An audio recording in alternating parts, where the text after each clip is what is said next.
Saudara-saudara sekalian, salam jumpa kembali. Kali ini kita akan berbicara mengenai guru milenial atau yang sering disebut orang sebagai guru abad ke-21. Mengingat begitu banyak perubahan dalam dunia pendidikan, terutama karena dipicu oleh teknologi informasi dan komunikasi, maka orang bertanya-tanya, guru seperti apa yang perlu dipersiapkan di abad ke-21 ini. Oleh karena itulah saya mengambil tema utama pada saat ini adalah kompetensi guru abad ke-21. Terutama bagaimana kompetensi yang harus dimiliki dalam menghadapi siswa-siswa milenial. Saudara-saudara sekalian, tujuan dari pertemuan kali ini sederhana, di mana kita bisa membedakan peran guru masa lalu dengan peran guru yang dibutuhkan di abad ke-21. Guru tetap dibutuhkan, namun perannya atau roles-nya menjadi berubah. Di mana di dalamnya kita harus bisa menguraikan kompetensi apa saja yang harus dimiliki seorang guru dalam menghadapi abad ke-21, ya, terutama dalam menghadapi tantangan global. Di situ Anda harus mampu menjelaskan kompetensi-kompetensi apa saja yang dimiliki guru. Ya, kemudian menjalankan peran sebagai guru merdeka itu seperti apa, ya, dan juga good practices yang terjadi di negara lain. Kalau saya menggunakan kata guru di sini, maknanya lebih luas ya, yaitu seorang pendidik.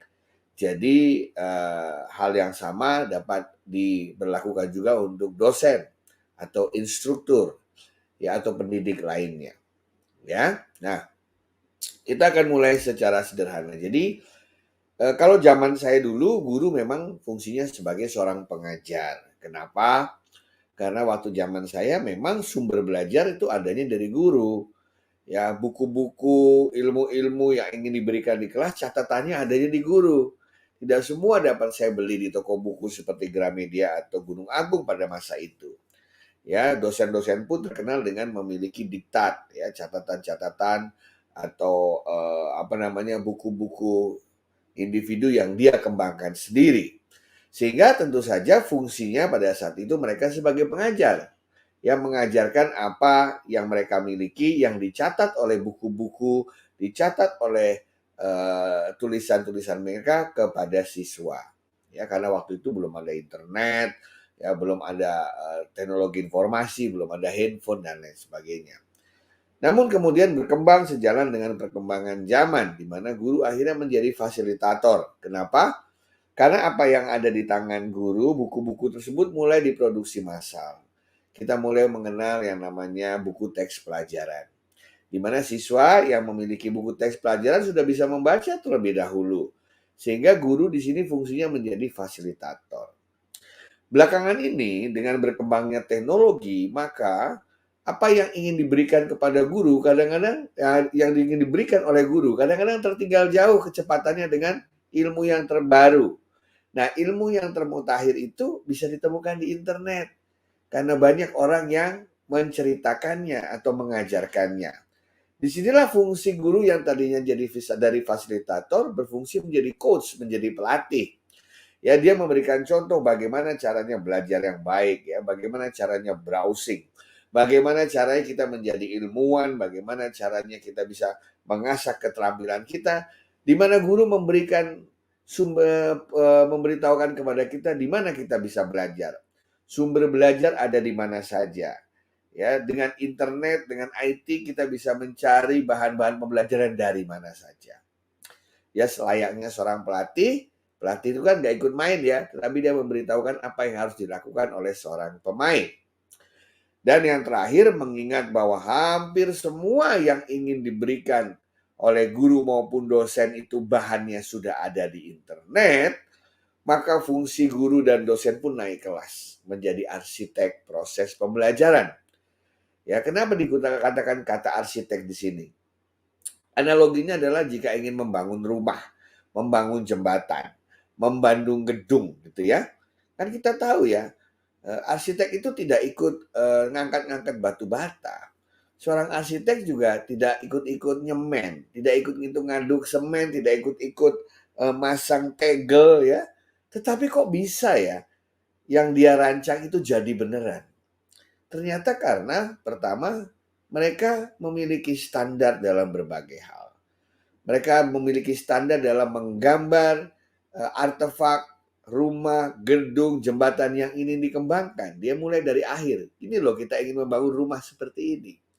Kemudian tahapan-tahapannya mereka mengatakan bahwa untuk menjadi rumah seperti itu ini tahapannya. Dikerjakan oleh siapa? Ya, dikerjakan oleh ada apa namanya? Ada tukang bangunannya, ada mandornya, ada pengawasnya. Dan arsitek itu tidak tiap hari dia mengawasi. Dia memiliki waktu-waktu tertentu untuk memastikan bahwa yang dirancangnya benar-benar dijalankan. Ya, kemudian juga mandornya apa namanya? Supervisornya juga memiliki bahasa yang sama dan akhirnya jadilah gedung, jembatan atau rumah tersebut. Sama dengan pendidikan. Ujungnya bukan rumah, ujungnya bukan jembatan, tetapi ujungnya adalah anak-anak memiliki kompetensi tertentu. Nah, supaya anak-anak memiliki kompetensi tertentu tersebut, dibuatlah strategi pembelajarannya. Dan setiap masing-masing pertemuan dipilih bahan belajarnya apa saja, dari mana saja bisa didapatkan, sumbernya dari siapa. Dan akhirnya dengan strategi seperti itu, maka mereka bisa mencapai kompetensinya. Di sini dikatakan bahwa fungsi guru, dosen menjadi arsitek proses pembelajaran. Jadi naik kelas. Ya. Nah, terlepas dari berbagai fungsi yang ada, tetap satu prinsip yang harus kita pegang, bahwa fokus pendidikan ada pada peserta didik. Ini penting, karena begitu banyak guru-guru dan dosen itu tujuannya adalah pokoknya penuntasan materi. Materinya sekian, saya jelaskan semua, mau didengar atau tidak, mau anak-anak mengerti apa tidak, yang penting tuntas. Nah, ini keliru. Karena yang bisa tahu bahwa mereka mendapatkan sesuatu apa tidak, ya peserta didik. Nah, oleh karena itu, ya secara prinsip, secara esensial, peserta didiklah yang berhak memberitahu bahwa mereka itu belajar atau tidak. Mereka mendapatkan manfaat apa tidak. Oleh karena itu, kita harus tahu ya apa yang dibutuhkan oleh peserta didik. Peserta didik masuk ke satuan pendidikan yang dikelola agar bisa memenuhi kebutuhan masa depan. Berarti satuan pendidikan seperti sekolah, kampus harus tahu kebutuhan masa depan itu apa. Nah, dengan mengetahui kebutuhan masa depan, maka bisa didefinisikan kompetensi yang dibutuhkan. Nah, kalau kompetensi yang dibutuhkan sudah jelas seperti apa, baru kita bikin strateginya supaya di akhir masa pembelajaran, anak-anak kita memiliki kompetensi yang dimaksud. Mari kita lihat contoh beberapa hasil kajian atau hasil penelitian ya, dari berbagai lembaga mengenai apa sih yang dibutuhkan oleh guru-guru di abad ke-21. Nah, mulainya sekali lagi dari peserta didik. Supaya peserta didik berhasil menjadi orang dengan kompetensi X, maka pendidiknya, gurunya, dosennya harus memiliki kompetensi Y. Jadi mari kita lihat dulu dari segi peserta didik. Kita tidak tahu apa yang akan terjadi 5 tahun lagi, apalagi 10 tahun, 15 tahun ke depan. Tapi kita pasti tahu bahwa anak-anak nanti akan hidup secara mandiri. Oleh karena itulah maka kalau kita lihat kompetensi dan keterampilan yang dibutuhkan abad ke-21 nomor 1 adalah life and career skill. Ya, apa? Kompetensi menjalani kehidupan. Kehidupan bisa naik, kehidupan bisa turun, ekonomi bisa baik, ekonomi bisa buruk. Ya, dunia bisa dalam keadaan damai, dunia bisa dalam keadaan perang. Nobody knows. Tetapi dengan kemampuan untuk bisa bertahan, survive, beradaptasi dengan apapun kondisi, maka niscaya anak-anak kita akan baik-baik saja. Oleh karena itu kita harus mempersiapkan mereka dengan ilmu menjalani kehidupan. Nah, barulah yang kedua, bahwa dalam menjalani kehidupan mereka nanti pasti akan banyak berhubungan dengan pengambilan keputusan, memilih, dan pengambilan keputusan yang terbaik selalu berdasarkan data, berdasarkan informasi. yang didapat melalui media, melalui teknologi, melalui social media, melalui berita dan lain sebagainya. Sehingga harus ada kompetensi mereka dalam menyeleksi informasi yang tepat untuk mengambil keputusan. Baru yang ketiga, soft skill yang dibutuhkan sering disingkat menjadi 4C, yaitu kemampuan dalam berpikir kritis atau critical thinking, kemampuan dalam berkomunikasi, kemampuan dalam berkolaborasi, dan kemampuan dalam hal berkreasi. Ini selalu dikenal dengan istilah 4C, critical thinking, communication, collaboration, dan creativity. Nah, kemudian dari sini barulah diturunkan lagi ke dalam key subjects. Key subject ini sangat tergantung dengan perubahan zaman, ya. Nah, contohnya ya, key subject yang dimaksud tuh ya, yang dibutuhkan oleh manusia. Pertama, kemampuan berbahasa atau language. Kedua, kemampuan memahami atau menjalani atau menekuni hal-hal yang bersifat keindahan, kesenian. Karena manusia punya rasa. Itu diasah dengan istilahnya arts. Kemudian kemampuan berhitung, mathematics. Ya, kemampuan untuk memenuhi kebutuhan kehidupannya, pokoknya melalui aktivitas ekonomi. Ya, karena kita harus menyediakan sandang pangan papan. Kemudian kemampuan dalam berlogika, memahami hukum alam, ya, itu kita kenal dengan istilah science. Ya, kemampuan memahami lingkungan tempat kita hidup di planet bumi ini, yaitu geografi. Kemudian kemampuan belajar dari sejarah agar kita tahu asal-usul kita dan apa yang harus kita lakukan ke depan. Belajar dari sejarah, history. Kemudian kemampuan kita berada hidup dalam tatanan negara, government and civics atau keluarga negara. Kemudian dikenal juga istilah 3R ya, yang dulu dianggap sebagai literasi dasar, yaitu kemampuan reading, writing, arithmetic. Kemampuan baca, menulis, dan menghitung. Ya, dulu disebut sebagai literasi. Dan kemampuan-kemampuan yang berkaitan dengan tema-tema abad ke-21. Apa itu?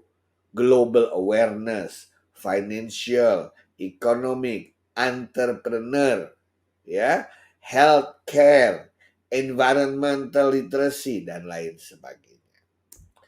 Nah, 4C inilah yang sekarang banyak dipergunakan oleh sekolah-sekolah, oleh kampus-kampus, menumbuhkan anak-anak agar menjadi pribadi yang siap menghadapi abad ke-21.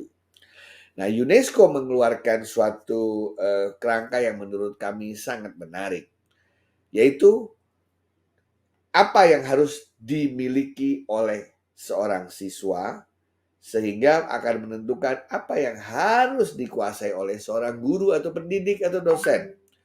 Jadi pertama, harapannya, ringkasannya dari semua itu tadi, siswa yang memiliki teknologi literasi diharapkan akan bisa mendalami ilmu pengetahuan yang disukainya. Kalau dia suka biologi, dia bisa mendalami ilmu biologi. Dia suka arsitek, dia bisa mendalami ilmu kearsitekannya. Dia senang seni, dia bisa mendalami ilmu seninya. Kenapa? Karena dengan teknologi, Anda bisa berhadapan atau bertemu dengan guru dimanapun di seluruh dunia. Anda bisa mengakses sumber belajar dari manapun di seluruh dunia. Anda bisa mencari guru dari manapun dan berinteraksi dengan mereka. Sehingga knowledge deepening bisa dilakukan secara mandiri. Dan ujungnya adalah seperti dikatakan taksonomi Bloom, yaitu knowledge creation. Kemampuan mencipta, kemampuan menyelesaikan masalah, kemampuan membuat produk. Ya, bayangkan kalau seluruh siswa-siswa kita nanti bisa membuat produk-produk minimum yang dibutuhkan oleh bangsa sendiri, maka kita tidak perlu tergantung oleh bangsa lain. Dari sinilah maka lahir 6 buah kompetensi guru abad ke-21 dalam bidang IT yang menurut UNESCO diperlukan. Pertama, seorang pendidik harus paham mengenai the strategic roles of IT in education atau peran strategis teknologi informasi dalam dunia pendidikan. Karena sekarang dunia pendidikan dan pembelajaran telah mengalami disrupsi dan transformasi karena adanya teknologi informasi. Kemudian kedua, kemampuan guru, dosen, pendidik dalam mengembangkan kurikulum dan melakukan asesmen keberhasilan terhadap kurikulum yang disusun. Kurikulum adalah seperangkat alat untuk mencapai tujuan pembelajaran. Setelah kurikulum jadi, baru kemampuan pedagogi, kemampuan mendidik, kemampuan memberikan ilmu, memberikan modal ya melalui pendekatan komunikasi, psikologis, belajar mengajar sehingga siswa bisa dipersiapkan dan mencapai tujuan yang diinginkan. Kemudian seorang pendidik juga harus mahir menggunakan ICT sebagai tools dalam mengembangkan pedagoginya dan kurikulumnya. Dan karena proses belajar mengajar merupakan proses yang terencana, mereka harus bisa mengorganisasikan proses pembelajaran dan mengadministrasikannya. Mereka harus paham ilmu mengembangkan desain instruksional atau rancangan pembelajaran. Dan yang paling penting, seorang pendidik, seorang guru, seorang dosen tidak boleh berhenti belajar. Mereka harus memiliki program mandiri bagaimana caranya selalu mengembangkan kompetensinya dari masa ke masa tanpa harus menunggu program training dari yayasan, tanpa harus menunggu dikirim untuk mengikuti pelatihan dan lain sebagainya. Nah, disinilah maka kalau seorang guru berhasil membuat anak-anak itu tergila-gila belajar, sehingga tanpa disuruh mereka mau mendalami dan menciptakan sesuatu karena bakat dan talentanya, maka tugas sebagai pendidik sebagian besar sudah bisa ditunaikan. Ya, tadi dikatakan guru harus menguasai 6 domain area. Understanding ICT in education, curriculum and assessment, pedagogy, ICT, organization and management, dan teacher professional learning. Dan satu tambahan lagi yang penting. Jika dulu seorang pendidik atau siswa diukur dari segi IQ-nya, kecerdasan intelektual, EQ-nya kecerdasan emosional, dan SQ-nya kecerdasan spiritual, maka ada kecerdasan baru yang namanya DQ, Digital Intelligence, kecerdasan digital. Kenapa? Karena semakin hari semakin banyak waktu yang diperlukan atau dialokasikan oleh manusia melakukan interaksi melalui internet. Sehingga mereka harus memiliki kecerdasan digital ya yang terdiri dari 8 komponen. Digital identity, digital use, digital safety, digital security, digital emotional intelligence, digital communication, digital literacy, dan digital right. Apakah arti menjadi seorang guru atau dosen merdeka? Di mana menteri kita mencanangkan merdeka belajar dan kampus merdeka. Merdeka belajar hanya bisa dilakukan apabila guru menjadi pribadi yang merdeka. Mereka merdeka dalam menentukan tujuan pembelajaran. Mereka merdeka dalam menentukan strategi pembelajaran. Mereka merdeka dalam menentukan model pembelajaran yang tepat. Mereka merdeka dalam menentukan bahan pembelajaran. Mereka merdeka dalam menentukan media pembelajaran. Mereka merdeka dalam mengevaluasi proses pembelajaran. Kenapa? Karena setiap sesi pembelajaran memiliki tujuan yang berbeda, karakteristik peserta didik yang berbeda, fasilitas dan sarana prasarana yang berbeda, dan lain sebagainya. Ingat teman-teman sekalian, Indonesia sangat heterogen. Masalahnya heterogen. Artinya solusinya pun seyogianya heterogen. Mari kita mulai merdeka dalam menanamkan agar anak-anak kita memiliki literasi yang cukup, kemampuan numerasi yang baik, dan tentu saja memiliki karakter yang hebat. Dan khusus untuk guru-guru dosen pendidik, kami melihat bahwa banyak dari mereka yang melupakan teknik desain instruksional. teknik mempersiapkan atau merancang proses pembelajaran agar di akhir sesi pembelajaran, di akhir program pembelajaran, tujuan pembelajaran dapat benar-benar tercapai dengan baik. Dan biasanya model yang cukup banyak dipakai adalah model dig and carry yang bisa Anda pelajari di berbagai tempat. Tentu saja banyak model-model yang lain, tapi dalam hal instructional design yang mendapatkan legitimasi baik dari berbagai scholars dan publikasi, saya anjurkan Anda menggunakan pendekatan dig and carry. Saudara-saudara sekalian, demikianlah yang ingin saya sampaikan. Dan di akhir cerita bahwa Anda harus tahu bahwa metode pembelajaran itu jenisnya banyak sekali. Ada ratusan. Ya, dan metode pembelajaran ini bukan tujuan, tapi cara mencapai tujuan. Kita lihat dulu tujuan pembelajarannya apa, kita lihat karakteristik peserta didik seperti apa, kita lihat lingkungan di sekitar kita plus minusnya, baru kita menentukan metode apa yang akan kita pakai. Ada problem based learning, project based learning, contextual learning, experiential learning, collaborative learning, dan sebagainya. Ada ratusan metode pembelajaran yang bisa Anda pergunakan. Sekali lagi, ini adalah cara untuk mencapai tujuan. Silakan Anda mempelajari berbagai jenis metode pembelajaran tadi agar pembelajaran tidak membosankan, tapi menyenangkan, menggairahkan, dan memotivasi siswa dalam melakukan proses pembelajaran. Ya, silakan Anda akses PowerPoint atau bahan yang saya berikan ini agar Anda bisa mendalami berbagai metode pembelajaran yang dikenal. Saya berikan beberapa yang menjadi favorit di sekolah-sekolah dan kampus-kampus di Indonesia. Saudara sekalian, tugas kita sebagai pendidik adalah membuat peserta didik ketagihan belajar. Bekalilah mereka dengan kemampuan learn how to learn. Belajar mengenai bagaimana caranya belajar. Kalau Anda ingin melakukan eksperimen atau ingin mendalami apa yang sudah saya sampaikan hari ini, saya berikan tugas mandiri. Ya, coba Anda pilih metode pembelajaran yang cocok seperti apa untuk 3 situasi yang berbeda. Situasi pertama, di mana peserta didik diharapkan mampu membuat prototip miniatur kincir angin yang dapat mengalirkan listrik untuk menyalakan bohlam lampu. Kira-kira metode apa yang cocok?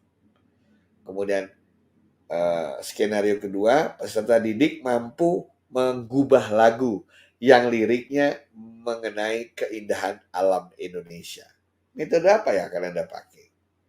Dan yang terakhir adalah situasi di mana peserta didik mampu mencari cara yang paling efektif untuk mengubah perilaku atau kebiasaan manusia agar tidak membuang sampah sembarangan. Silakan Anda lakukan pendalaman untuk memilih metode pembelajaran yang tepat. Demikianlah akhir dari sharing saya. Mudah-mudahan bermanfaat. Sekian dan terima kasih.